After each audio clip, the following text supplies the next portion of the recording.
Mtazamaji, maandamano yameanza rasmi hapa jijini Nairobi, na habari ambayo tunaipokea ni kwamba zaidi ya watu milioni moja tayari wako CBD hapa jijini Nairobi wakiwa wanaanza maandamano. In fact, maandamano ya leo inaonekana kuanza mapema sana, tofauti na wakati tulikuwa tunashuhudia maandamano yanaanza saa 6, saa 7, lakini sasa hivi leo saa hii ni saa 3 na maandamano tayari yameanza. Watu ni wengi wameweza kujitokeza, mtazamaji wangu. Lakini pia nimeona kinara wa Wiper Dr. Steven Kalonzo Musyoka pamoja na viongozi wengine wa upinzani Eugene Wamalwa wameweza kujitokeza rasmi, wako hapa jijini Nairobi CBD tayari kwa maandamano. Mtazamaji wangu, nataka nikuoneshe tu current situation vile mambo yanaendelea hapa CBD, alafu tuendelee. As a national holiday properly, with people able to come to parliament and without let or hindrance, without having this heavily armed policemen armed to kill their own citizens. What a shame. So Kenyans must remain bold, Kenyans must remain resolute, and so this is a very important day. In fact, one of the most important days since this country gained independence in 1963. We have had various attempts like amending the constitution and giving ourselves a new constitution in 2010, and actually on the strength of this constitution, these young people came out. Under Article 1, what I'm wearing here is the only thing they were armed with was Article 1 of the Constitution. They are very clear. They're very clear. We have here a document that will stand the test of time. And nobody, no William Ruto or Kanja or Sakaja can do anything about it. This is a new country. And therefore we must prepare it for the owners. As the leader of the united opposition, you repeatedly said that today will be a public holiday to join the young people. What was the plan? You've already mentioned laying of wreaths, which appears or so far looks like may not happen.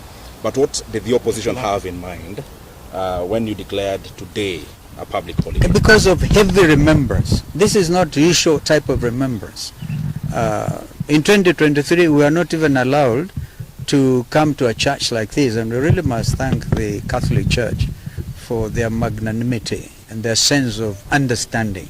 In fact, we understand that on the 29th, all the Catholic faithfuls and the Catholic Church, we had this from Bishops Anyolo and Muheria and others, will be commemorating this event. Therefore, it was out of a sense of duty and a sense of nationhood that we declared this a public holiday. We didn't want to gain cheap political mileage because we are not the type to do so. It is out of a deep sense of commitment to this country and the welfare and the future of this country that we made those announcements. Noah Kipimboy from KTN. Yes, no. My question is sort of calling to order the political class. And I know we don't want to mention classes in this particular situation, but this issue of goons, it is an economic disparity question, and people taking advantage of that disparity and utilizing people against its own people. Call to order the political class in this issue of goons, please, sir. Goons. I'm told even the international community have actually accepted that terminology. In their very strongly worded statement yesterday, they have come out and called out because they are partners. I've seen an attempt by chairman of a committee in parliament trying to say, oh, non-interference. When it comes to the issue, and here I speak to you as senior counsel and a leader in this country, when it comes to and a former foreign minister, I can tell you this. When it comes to the issue of human rights, they are universal. You cannot run to a corner there called Kenya and plead non-interference. You cannot even talk about Vienna Declaration, right? Because this is a matter that was canvassed seriously before the floor of the United Nations General Assembly and agreed that when it comes to the issue of human rights, particularly basic, and the beauty about our Constitution, 2010, is so strong on the issue of basic rights. That's why I saw somebody when we went to church with Mheshimiwa Eugene and other friends there. A gentleman walked inside there carrying a poster, and he said, hawkers' rights are also human rights. Correct. Why shoot a dead and hawker? Why shoot him?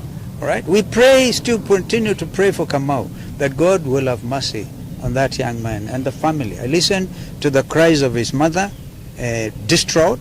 They are not able to talk to him, and so we want to plead that and thank the hospital, Kenyatta National Hospital, for trying to help him, carrying out 2 operations. But rights. Even under Article 43, by the way, we are all socialized to Article 37, even what IG is able to quote, yeah, the right to peaceably and unarmed to demonstrate. You cannot change that. So Article 43, on those other human rights, social rights, very, very important. Therefore, goons who came in carrying, of course they were paid 1,000 shillings. We have seen them confessing. Thank you to the media. Thanks for the media really highlighting this, that they are saying, oh, we didn't know. It is a very shameful thing. And what will go down in history is William Ruto's administration afraid of its own So citizens. mtazamaji, hivyo ndio hali ambayo inaendelea kushuhudiwa hapa others, jijini Nairobi CBD. Maandamano yameanza rasmi na ni maandamano ya amani, mtazamaji wangu, not unless sasa furugu ianze na wale goons ambao huwa wanaleta furugu. Lakini kama hakuna goons, unaona maandamano yanaendelea kwa amani kabisa mpaka siku ama mpaka saa ambayo goons wataanza kuingililia, na hapo ndio mambo yataanza kuharibika. Lakini kwa sasa maandamano yanaendelea peaceful, mtazamaji wangu, kama vile tu Gen Z walikuwa wametangaza kwamba wanafanya maandamano ya amani na kwamba hakuna mtu atakuja pale kufuruga mwenzake. Ni maandamano ambayo ni peaceful kabisa, hakuna furugu, hakuna kurusha mawe, hakuna chochote kimebebwa pale isipokuwa tu smartphone, na hiyo ndio silaha kubwa ya vijana wa Gen Z. Kwa hivyo tunangojea tuone vile mambo yatakavyokuwa. Tunaomba kwamba maandamano yatakuwa ya amani, tunaomba kwamba goons hawataingililia kuharibu vijana ambao wako kwa maandamano ama kuharibu biashara za watu, kwa sababu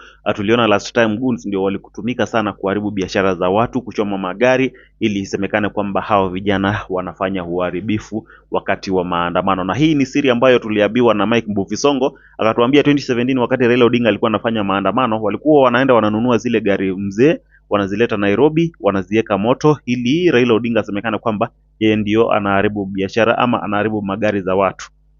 Lakini sasa hivi, mtazamaji wangu, hiyo ni jambo ambalo haliwezekani, kwa sababu wale watu ambao walichoma gari last weekend